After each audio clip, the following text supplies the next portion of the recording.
Tonight, we're going to be talking about a topic that we have not directly addressed on Geeksvana for a few months. It's been a little while, let's say. UK audit channels and their use of drones in their videos, namely using them to raise the ante, confrontation with businesses, police and others and that type of thing. In tonight's live show, I'll be playing out a couple of clips from a couple of interviews. One is from the police perspective with Andy Harding for the National Police Chiefs Council, and the second one is with Mark Worry of the CAA. Now, the idea really behind that is that I wanted to get the perspectives and the voices of the people that, you know, really could count from the point of view, especially of things like the regulator, those who are actually, you know, going to be changing the rules and that type of thing. I think it's very important, but also to get some feedback from the police perspective as well. So let me know if you're here live, what your thoughts are in the live chat. I can see it buzzing away already, which is fantastic. And we will have a chat after we've played the clips and look at what the community are telling us on this as well. Also, if you're watching the replay, let me know your thoughts in the comments, as we do read every single one. And you know, of the just over 100 people that are already watching this, please do hit that like button nice and early. It does actually help things. It's the one thing, the one YouTubery thing I say, apart from, of course, asking you to hit the subscribe button, but it's the one YouTuber thing I ask every single video, because it actually does genuinely help, and it costs nothing to hit the like button. There's also another button next to it, but don't worry about that one.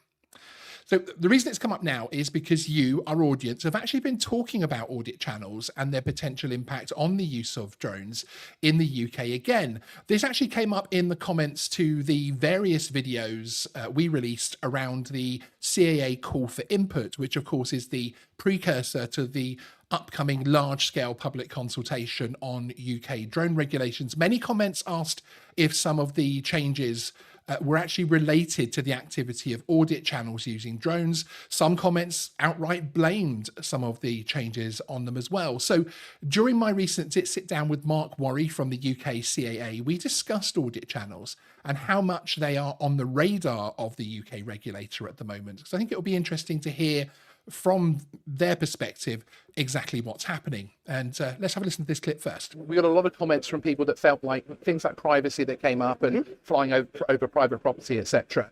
And they felt like, actually, is this some kind of impact from audit channel drone videos, which of course we've all seen. We all know that they get lots of views. Are audit channel drone flights on the regulatory radar at the moment? Is it a particular issue? Well, they get raised with us an awful lot, but our issue there is that we have to remember we're a safety regulator. We get people who are frustrated with lots of different types of drone activity in general, and audit channels are really quite high up there with a lot of contact we get. We get a lot of worried communication from the community who think they're going to ruin the hobby or affect things commercially or anything like that. But from our perspective, that's not a valid worry. They are a relatively small group of people in this sort of instance, and they do have some commercial impact with the likes of the people they are auditing. Yes, yes, indeed. There's much more significant impact with the police being a particular target of that and things along those lines. But we're not changing the law to make any differences to that. The privacy laws are already there, they're extant, and to an extent they work. We liken it sometimes to saying, well, if this was an issue with some guy with a camera on a stick looking over a fence at something, at a factory or a police station or something, the same issue would exist. The drone is a tool. It is not the full reason for them to be there. Yes, and of course there is the other aspect that I always give back as well. Feedback I give is that in actual fact, quite often the audit channel person is actually flying completely legally, because they're making sure they are, because that's kind of their point, is that actually I'm allowed to make I can do this, you know, things like that. I wouldn't personally recommend it as responsible drone flight. It's not something I would personally engage in, but as you say, especially when you're approaching it, it is the safety aspect, and is there a safety issue? Is there a risk to third parties with what they're doing? They're generally flying in that sub 250 gram environment, and they are flying safely, and they're maintaining their aircraft. So from that perspective, from a legal identity, there's not a great deal we would be able to do about it in that sense. Excellent. Okay. Yeah. Thank you for the feedback. As I say, it's something which was in the comments for the CFI more than I expected, I have to say. But so it's good to get that feedback. So there we have it. The audit channel use of drones are not, in the words of a senior member of the RPAS CAA team, a major factor in considering regulation changes for drones. This is something that I've said before. We are still talking about here a small number of flights by a few people, and it's not even ironically, because of part of the point that sometimes they're actually trying to make. Those flights are usually legal. They're usually checking the rules very, very carefully. And again, I'm speaking in a very general term here because there are all sorts of levels of so-called audit channels out there as well. But it is something which I think is interesting to get that feedback, because it is a small number of flights. It's a little bit like saying, I'm worried, XYZ is going to happen because I see it online a lot and that type of thing. Is that going to impact something that I do in my daily life? When actually you only see it a lot because those confrontations get a lot of views and that type of thing. So some of the highlights I thought were interesting from that short clip from Mark, and we have a lot more of that interview coming up on all sorts of different topics coming up on the channel. So do stay tuned to Geeksvana for that. But it's interesting that it is raised with the CAA a lot, and a lot of those points that are raised are actually from the drone community themselves, concerned that the activities might impact things from that point of view. But actually, the complaints that are put forward, a lot of them are not related to the drone flight, or they're not related to something. There's already privacy rules, there's already other laws in place, etc. And again, we've said that with the previous interview with the police here on Geeksvana and the live shows, talking about the fact that you could be breaking another law. It's not necessarily a drone regulation that you're going to be breaking by when you're actually out flying it for whatever reason, be that recreational or as an audit channel or commercially, etc. So Mark says it is a relatively small number of people, and it does have an impact on those businesses they visit, of course.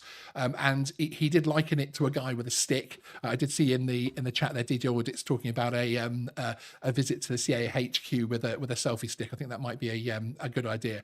So the CAA are not making regulation decisions based on that. They don't see it as much as a significant issue from that point of view. And I think it's important to get that across from the point of view of how much it's very easy to demonize, very easy. I don't like audit channels. I don't watch them.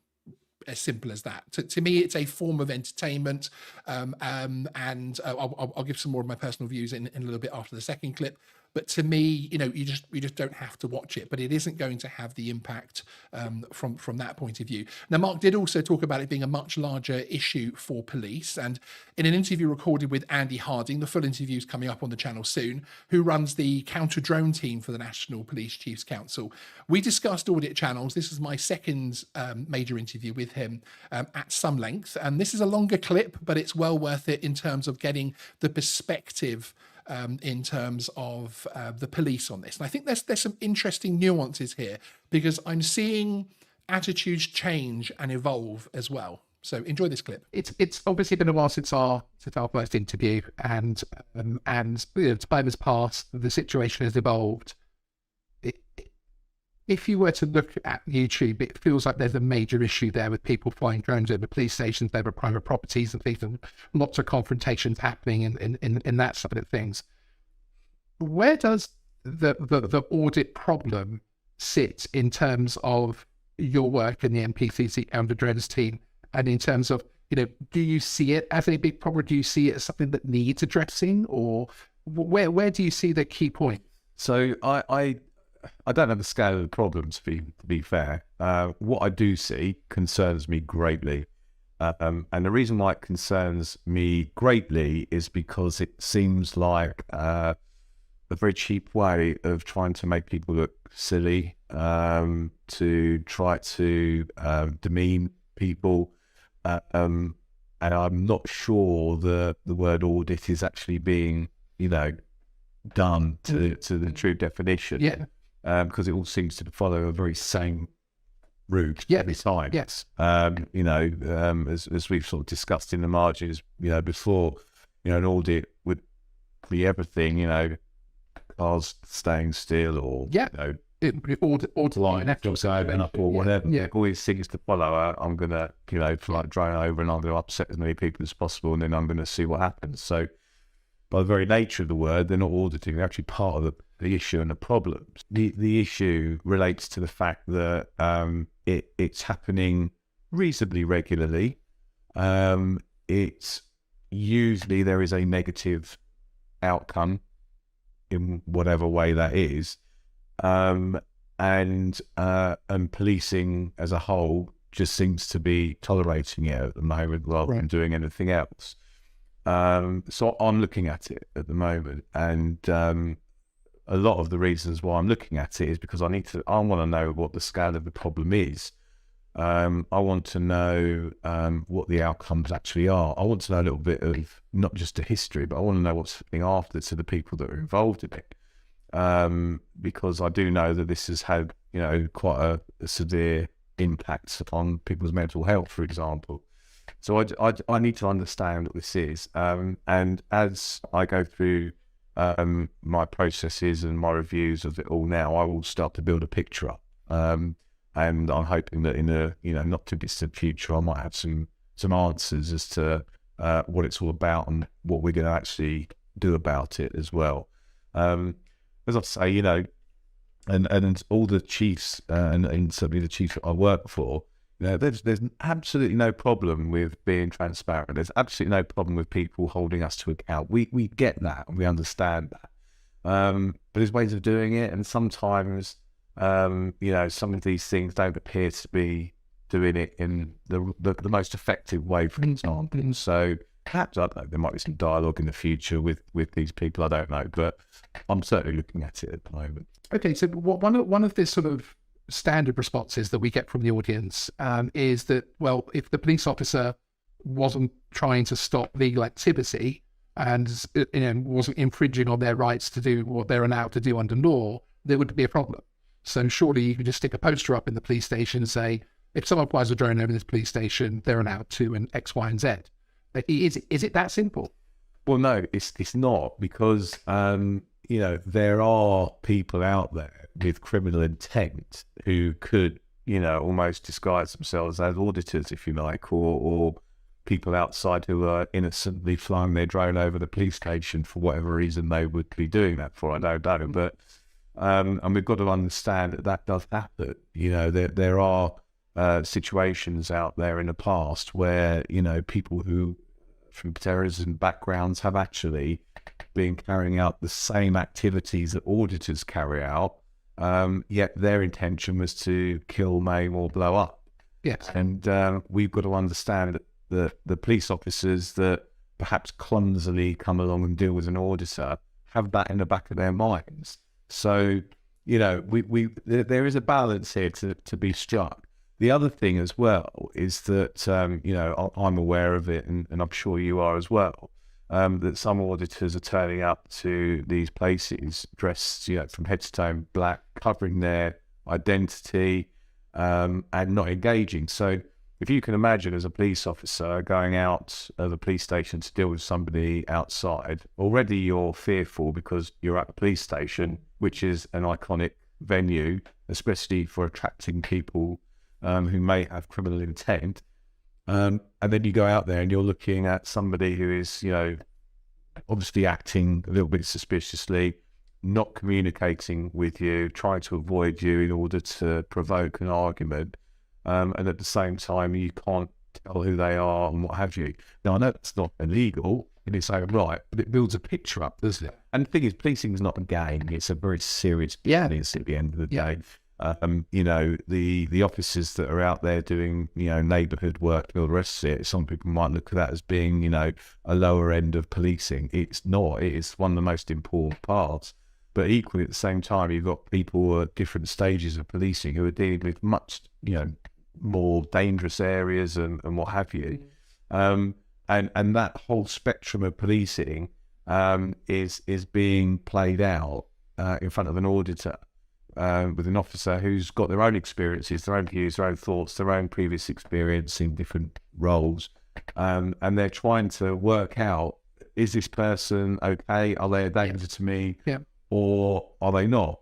When that first, you've seen it in all of them, the first interaction happens, it's usually an auditor who's trying to provoke something by giving one-word answers or walking away. And the officer then gets sucked into it, rightly so in many occasions, because they're trying to work out, is it the threat, the danger to me? Indeed, it is always, and absolutely, I've seen those scenarios, and you think, walk away. Actually, they can't walk away. No, they can't. They're an insult because absolutely, yeah. It'd be literally what they're for. Because if they did walk away and it was somebody who was intending harm on whatever, then they haven't done their job properly. So it's a really difficult one, you know. And I do know that some views are that as soon as you have somebody with a drone sticking a camera in your face, they start to do this sort of thing, walk away.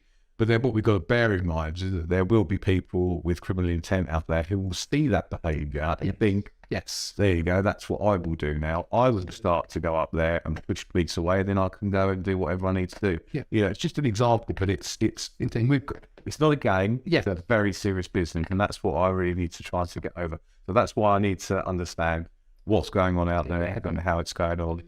Okay, well, it's interesting to hear that because and thank you, because it is direct feedback about the impacts that auditing are having. Now, the follow-up question that I know my audience would have in terms of, and I know that you won't be able to talk much about the things that you're thinking of doing or how to address these things, but the fear from the community is that would be regulation. So, i.e., we're now going to outlaw flying drones over or within a mile. You know, we'll always start having 5-mile FRZs around police stations and things. Yeah. But do you know if that's one of the things that's on the table? No, I mean, anything is on the table. At the moment, I need to understand the scale of the problem. So we will not use a sledgehammer to crack a nut. And I want to reassure everybody about that. Any law that gets introduced or any change of process that gets introduced is only ever done with some serious evidence to support it. And a need to do it as well. If there is no need to do it, then we won't do it at all. So that's not a road that I'm going down at the moment, but I'm going to wait and see what the reporting comes up with over the next sort of 6 months or whatever, however long I'm going to. I've always said on the channel that I don't necessarily personally feel that it needs any regulation change. Obviously, I'm nowhere near the knowledge or complexity. So I'm not trying to put myself. I'm not telling you what to do or putting myself in self-defense. But I personally don't think it requires regulation change, because to me, even if you put every single auditor together, every flight together, is a tiny proportion of the flights that are happening. But I think today I'm understanding more that, although it's a small problem in terms of, which is how I've always looked at it, this is a small corner of a very large hobby and a drone user, wider drone user. But actually, in policing, it's a significant issue. It's the impact. Yeah, because of several different reasons, it's more of a serious issue than necessarily than the straight numbers in terms of percentage of drone flight would suggest. So there we go. So again, we're not looking at a situation where the police are saying, "Hey, we're going to regulate our way out of this problem." And I did see DJ, I did see your suggestion there to make them a prohibited place under the new act. And as far as I understand, we are in contact with various people to do with the National Security Act, and it won't be a blanket thing on police stations. What they're actually looking at is locations like West Midlands, where there's lots of specialist units, that type of thing, so large facilities, etc., will probably appear, but it won't be just a generic thing where every police station will be banned. And again, there is the desire there to ensure that the context is kept and that it isn't blown out of all proportion. Really, from those two interviews, for me, what I'm starting to see is that it is at the moment, more of a policing problem than anything else. So a problem in terms of how do we get the interactions with police dealing with drone flying, full stop, but in particular with audit channels, to a reasonable place. I personally think, and I'm aware that the NPCC are looking at the audit problem, and I'm aware of a tasking group that are working on the issue. And I do think that this is going to be an issue which will be dealt with very, very soon. And again, when I say dealt with, I don't mean they're all going to be banged up in prison or anything else like that. I more mean that we're going to reach the position where we have more of an understanding, more of a way of it actually happening. Now, Andy did raise issues of criminals sometimes hiding as auditors. I don't know how often that happens. It's being a potential issue. Auditors being covered up and not engaging is a red flag for officers. It is interesting to get the police perspective. They never shy away from discussing it with Geeks Varna. So again, I want to give them kudos for that. And again, he did say he doesn't want to use a sledgehammer, but nothing's off the table. So Could we see tighter drone rules and flights around police stations or generally that type of thing? I don't necessarily think so. I don't think that that's going to happen specifically. I think it's going to be more about dealing with the policing issue of actually dealing with people on a one-to-one basis. So I think it will be sensible in terms of the drone side of things. But beyond the CAA, there is, and the police, there is obviously a public perception issue there. And in my view, if people are seeing these videos a lot, if people are thinking it's a much bigger problem than it even is, then that is something where the penetration of the public mind, it can become an even bigger problem. So actually people start to have a negative view of drones, full stop, because there's just these arguments happening about them online, etc., confrontations. And I have also spoken to businesses who have been audited, and the impact can be significant. Some have reported significant harassment on social media from fans or other people connected straight after an audit video is released. So they've talked about the disruption that can cause. Repeat audit visits of copycat filmmakers as well, and also some have actually had thefts very close to an audit video being published. And so we have to bear in mind that when we start to see those kind of issues and those kind of things happening, if enough of those people start to complain about this, then I do wonder whether or not things might change from the point of view of the CAA and others. But at the moment, it is not seen as an issue that they're talking about in those terms. So now, all of what I've just talked about, the harassment, the thefts after a visit, etc., that type of thing, nothing to do with drone regulations and what we're talking about this evening. Again, as my personal opinion is, if you don't like it, don't watch it. But it could become a larger problem that's moved onto the CAA's table by government, but we don't seem to be anywhere near that kind of position yet. So I'm going to give you some of my thoughts on this. I've got a few thoughts based on my experience of my own work as a journalist in this area, and then we're going to come on to the live chat. And again, thank you very much for the large numbers of you that have turned out for our first live stream back. I really do appreciate it.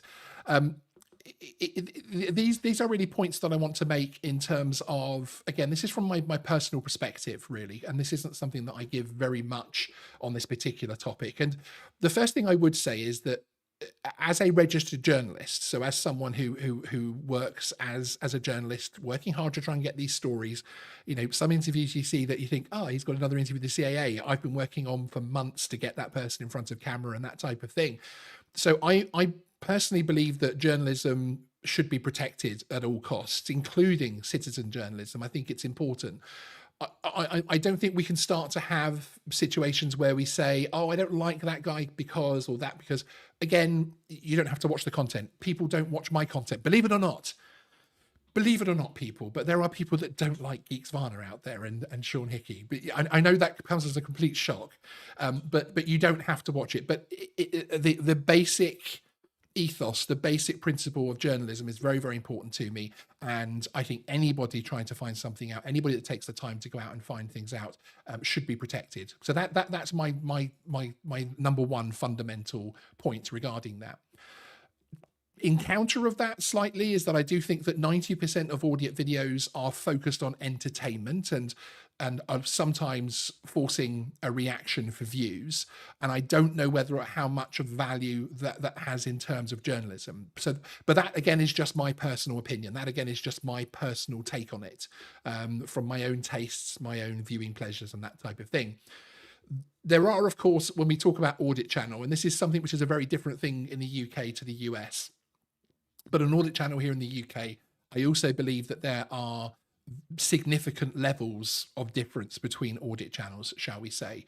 And there are, again, some which are, I won't go as far as saying are excellent, but I think that are absolutely fine. I can get through a video and not want to throw things at the screen, etc. But that's possibly part of the reaction that you're looking for. But there are others that call themselves auditors that are, I can watch a video and I can see laws being broken, etc., by the auditor. So that to me is an important point to make. I don't think this is a regulation problem. I do think it is a policing problem. But I think that with the work that's happening at the moment, in 6 to 12 months, it will be over.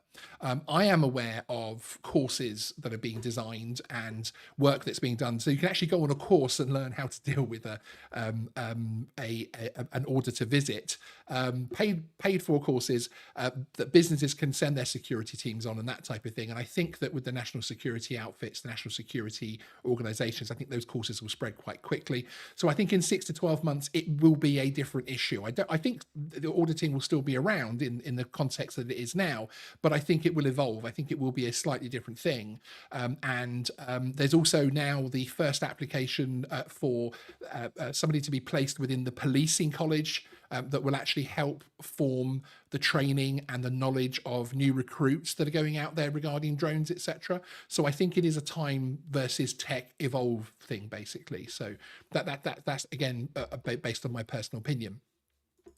I do think that we need to think more about the people that are impacted on camera, and it's probably one of the things that I shy away. I end up shying away from watching the audit videos from the most, is actually seeing the impact. I suppose it's just I feel empathy towards the people who are being questioned on camera.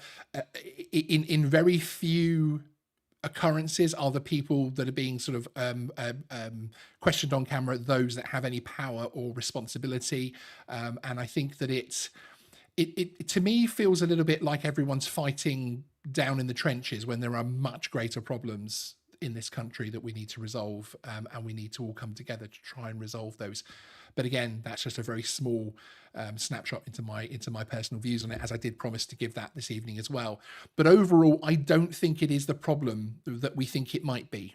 The most significant contact the CAA has, as per interview, regarding audit channels is from the drone community calling to find out if the audit channels are a problem and that type of thing, and making complaints from that point of view.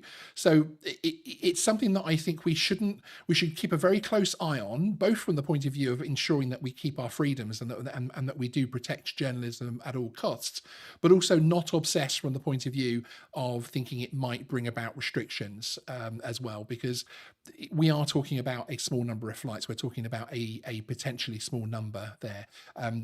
Completely 110% personal opinion there, though. Okay, so let's go across to the live chat, have a quick look through at what some of you have been saying this evening. Again, thank you very much for coming out in great numbers. Please do hit that like button, and it should play on this page. Yes, there we go. If you are new here and you want to hear more drone news, interviews, leaks, that type of thing, then do hit the subscribe button as well. So, yeah, Mike Sapia saying, yes, it will, and the police will be looking at, let me read it from here, closing loopholes for uncontrolled flying. Yeah, again, I don't necessarily know whether this is seen as, again, just my personal opinion, as a drone reg problem. I think it's something which I think is actually overall something to do with the actual policing side of things, and also again how private companies deal with these things. Meflick, auditors will just increase the use of police powers and more checking of pilots. They're not breaking the law, just an annoyance. And yeah, it is the annoyance factor there. And it does depend on who you are and what your views are in terms of the level of annoyance that you feel that triggers. It's interesting as well, though, because if you look through the literature, if you look through the CAA documents, and if you study and analyze what they're saying, so things like they have their tracking document, which is where they sit down with focus groups every year, I think it is, or thereabouts, and they find out how, if people are registering, what they feel about drone regulations, what would make them stick to the rules more, that type of thing. It's often things like people not registering their drone and people flying, occasional users flying an FRZs, which are a big problem. So I would also say that we all need to reach out and help each other and help new flyers who are coming into the hobby to fly safely, and to, whatever you feel about the drone rules, to try and stick to the main things that aren't going to draw attention to the drone hobby personally. But again, as I said, that is a personal answer to that. MC is answering someone there. Parasite attention seeking, profiting off the back of a hobby that's under huge scrutiny due to greedy future stakeholders and idiots taking liberties and give cause for complaint. And yeah, I think it is that thing where, you know, even if you took the drones out of those situations, obviously the drone, if you look at the drone from a purely confrontational point of view, the drone is there and is going to raise confrontation because most of the public feel, and I include many police officers in that, they feel that you shouldn't be able to do that with a drone. You shouldn't be able to fly a camera over my business or a police station, that type of thing. And I think it's that extreme reaction that drags the drone into the argument, because of course audit videos have been happening long before, and auditing has been happening as a social media phenomena for a lot longer than things like the DJI Mini and the sub 250 rules were actually into place. Rob R, good to see you. Just don't like the way audit channels go about things, then dragging the RC model hobby through the thing, which is I completely understand that. Debbie Heaney, Debbie, good to see you. With great power comes great responsibility. Just because you can doesn't mean you should. Yeah, and I really do agree with that kind of sentiment as well. I think it's one of those situations where I think that I always look at a drone flight in terms of whether or not just am I sticking to the law, but is it a responsible drone flight? Is it something that I should be doing just because I can be doing it? But again, that's my personal opinion. That's just my personal way of flying a drone, especially when I'm flying recreationally. News Now, Yorkshire, good to see you. The moaners within the drone community will ruin it by moaning to the CAA. Yeah, I don't know whether that will necessarily cause the hobby to be ruined either. I think there are far more significant forces out there, and far more issues from that point of view, which could bring about the far more restrictions to things. River Mersey is saying the BBC website reports first commercial delivery drones to be trialled in the UK within 1 year, dropping payloads of up to 5 kilograms. We do need to talk about this at some point on the channel. We will look at this a little bit closer. Apart from the fact that there's going to be an airspace issue from the point of view that these delivery drones are going to be flying low to and having to allegedly come low to drop off huge boxes on the end of a string. I still have, I'm yet to see a delivery drone system that I have any faith in. But apart from the airspace use kind of things, that's pretty much the only similarity, and the word that people will call these things Amazon drones and, you know, Wing Google drones, etc. Really, they're aircraft, they're certified aircraft. So these things are going to go through the same certification, if not technically, potentially harsher certification than full manned aircraft. So it is a very different thing. But to me, the issue is actually where it's going to be happening in terms of sharing the airspace and ensuring that we don't get pushed out from that point of view. PD Tech, good to see you. Until some disgruntled TV or business mogul wealthy enough to pressure Parliament and the CAA to regulate against them, just wait until the new regs kick in. There'll be pretty much nowhere left to fly. Yeah, that is, and when I was talking before about the public and we need to be concerned in terms of the public perception of drones, that is certainly something which I think is a potential issue, and something that I think is really where it can be forced onto the table of the CAA from the point of view of people complaining. But again, even if you take all of the audit flights that happen every single day, it's a tiny fraction of the drone flights happening. It's just because, you know, the interactions, the confrontations get the clicks on social media, so therefore it feels like more of them are happening. So potentially feels like more of a problem than it actually is.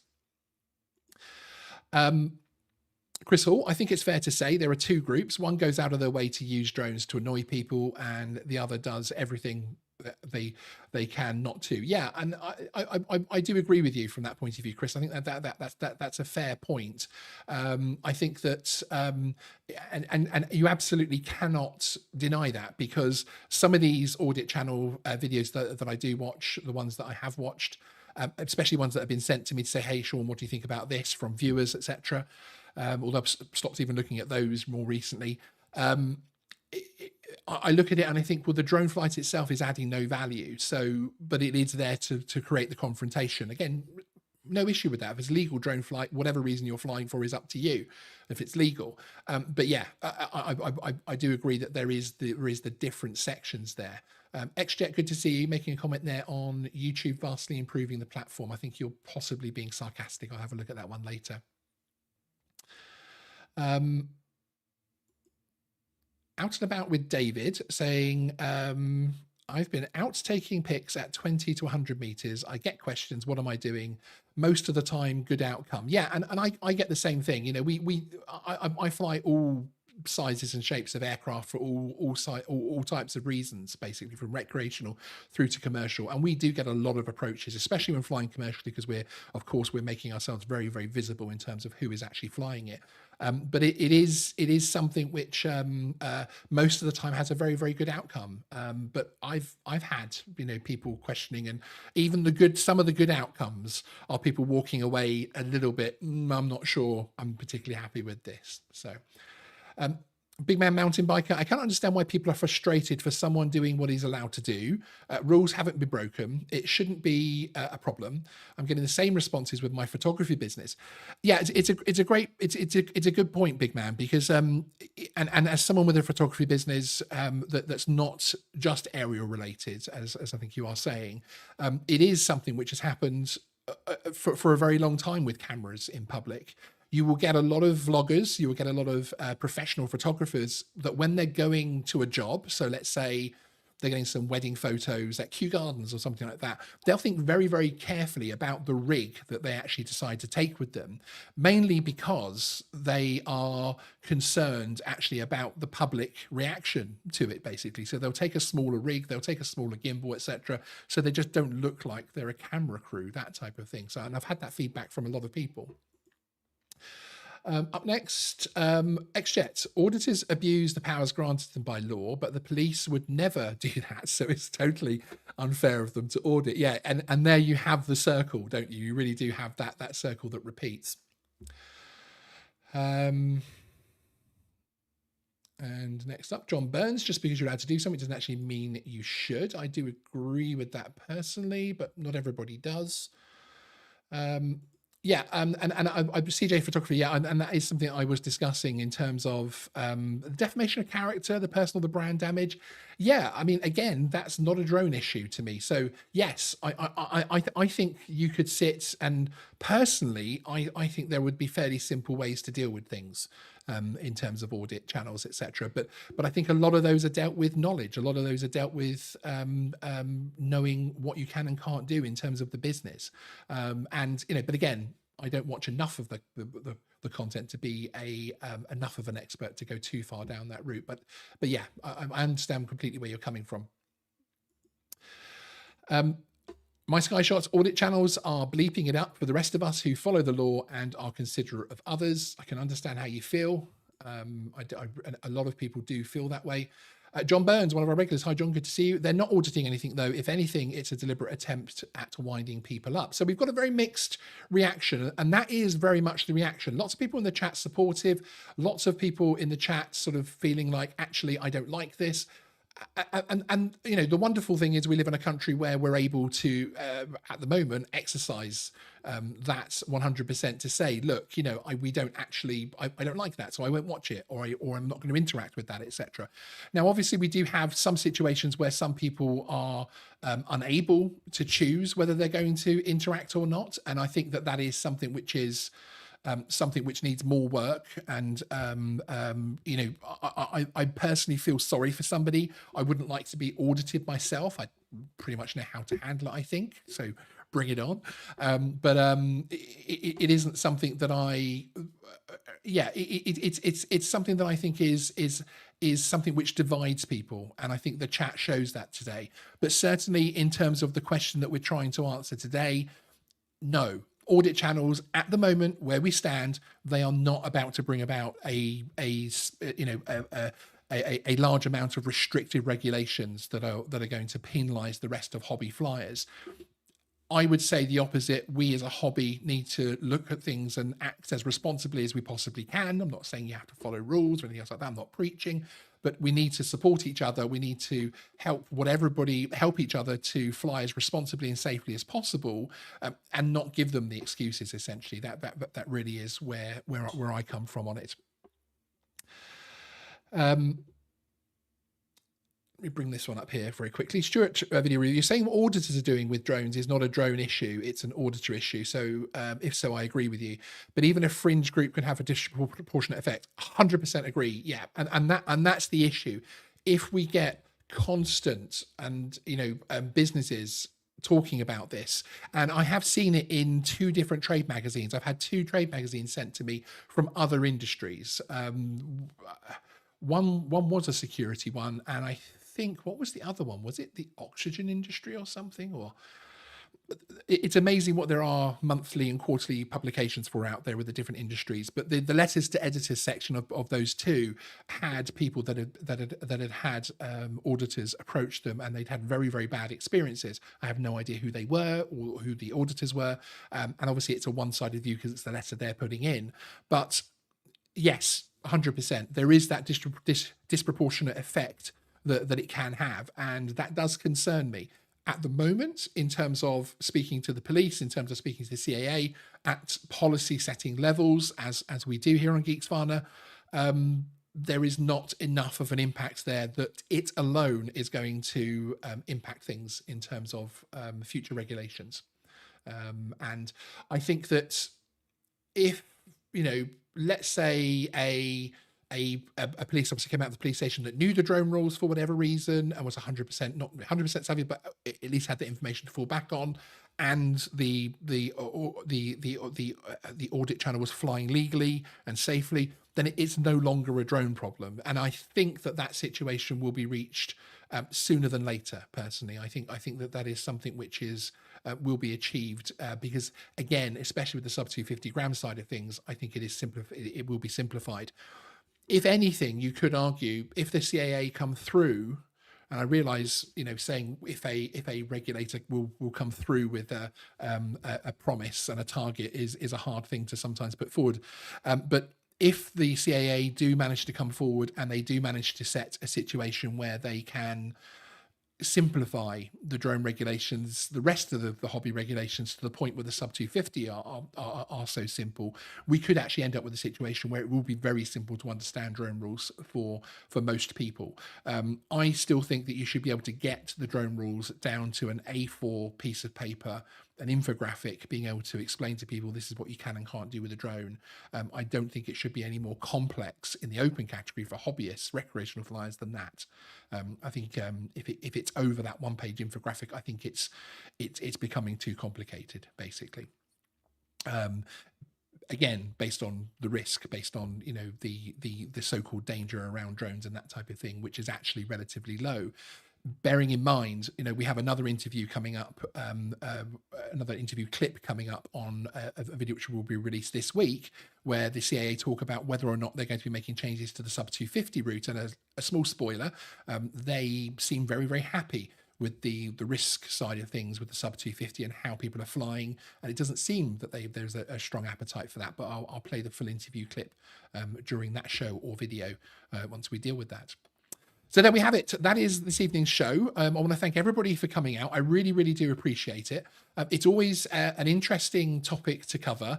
It isn't one that we cover very much because, again, as I say, I don't think this is necessarily a huge issue for us, but because it came up when we ran a search for the word audit on our comment section to the videos with the CFI, it came up on a lot of people's questions. And therefore, when we were in front of Mark Worry at DroneX, we thought it was worthwhile getting that interview on record as well, so that we can talk Whoops, my camera seems to have turned itself off. Luckily, I have another one set up so that we could talk to them about it. And again, we had the police interview already in the can, so I thought it was a useful thing to have. So there we go. Thank you very much, everybody, for joining us today. I really do appreciate it. On your way out, if you wouldn't mind hitting that like button, we've remained very consistently in the sort of 150 level of viewers, and I really do appreciate it for our first show back. Yeah, we will be back very, very soon. There's another video coming out tomorrow and another live stream on Friday. So perhaps by the weekend, you'll be asking me to take another break. But I'll see you next time. Sean out.